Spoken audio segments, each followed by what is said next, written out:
మంచు ఫ్యామిలీలో తండ్రి కొడుకుల మధ్య చోటు చేసుకున్న వార్ తారాస్థాయికి చేరింది. గత 3 రోజులుగా జరుగుతున్న గొడవలు ముదిరి పాకాన పడ్డాయి.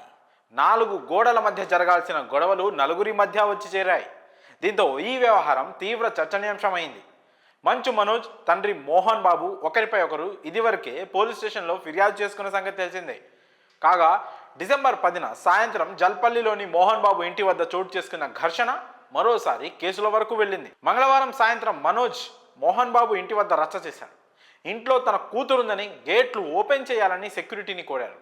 వారు ఎంతకీ గేట్లు ఓపెన్ చేయకపోవడంతో మంచు మనోజ్ గేట్లు బద్దలు కొట్టి ఇంట్లోకి ప్రవేశించాడు. దీంతో మనోజ్, మోహన్ బాబు వర్గాల మధ్య తోపులాట చోటు చేసుకుంది. దీంతో అక్కడ యుద్ధ వాతావరణం నెలకొంది. అప్పటికే అక్కడికి మీడియా చేరుకోవడంతో దీనికి సంబంధించిన దృశ్యాలు నెట్టింట వైరల్గా మారాయి. ఈ క్రమంలో ఆగ్రహించిన మోహన్ బాబు సహనం కోల్పోయారు. ఆవేశంతో ఊగిపోతూ మీడియా ప్రతినిధిపై విరుచుకుపడ్డారు. గేట్ లోపల ఉన్న మీడియా ప్రతినిధులను మోహన్ బాబుతో పాటు బౌన్సర్లు, సిబ్బంది వారిని బయటికి తోసేశారు.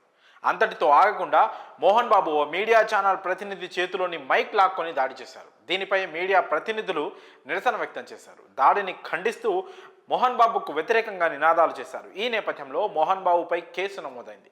రిపోర్టర్ను దుర్భాషలాడుతూ స్టీల్ పైప్, మెటల్ లోగో ఉన్న మైకుతో భౌతిక దాడికి పాల్పడ్డట్లు పోలీసులు కేసు నమోదు చేశారు. ఈ ఘటనలో మోహన్ బాబుపై బిఎన్ఎస్ సెక్షన్ 118 సబ్సెక్షన్ 1 కింద కేసు నమోదు చేశారు పోలీసులు. జల్పల్లి నివాసంలోని పరిస్థితిని వివరించడానికి మంచు మనోజ్ను ఆహ్వానిస్తే రంజిత్ వెళ్లినట్లు పోలీసుల ఎఫ్ఐఆర్లో పేర్కొన్నారు. పరస్పరం కేసులు, దాడులతో అప్రమత్తమైన పోలీసు ఉన్నతాధికారులు అలర్చయ్యారు. మోహన్ బాబు, విష్ణు గన్లను సీజ్ చేయాలంటూ ఆదేశించారు.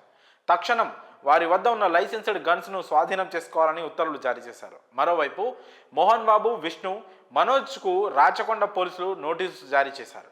ఇవాళ ఉదయం 10:30 గంటలకు విచారణకు హాజరు కావాలని నోటీసులో పేర్కొన్నారు. ఇదిలా ఉంటే నిన్న జరిగిన తోపులాటలో మోహన్ బాబు అస్వస్థతకు గురయ్యారు. మంగళవారం రాత్రి జరిగిన ఘర్షణలో మోహన్ బాబు తలకు గాయం కావడంతో ఆయనని మంచు విష్ణు హాస్పిటల్లో జాయిన్ చేశారు. ప్రస్తుతం వైద్యుల సమక్షంలో మోహన్ బాబు చికిత్స పొందుతున్నారు. మరి మోహన్ బాబుపై కేసు నమోదు అవ్వడంపై మీ అభిప్రాయాన్ని కామెంట్స్ రూపంలో తెలియజేయండి.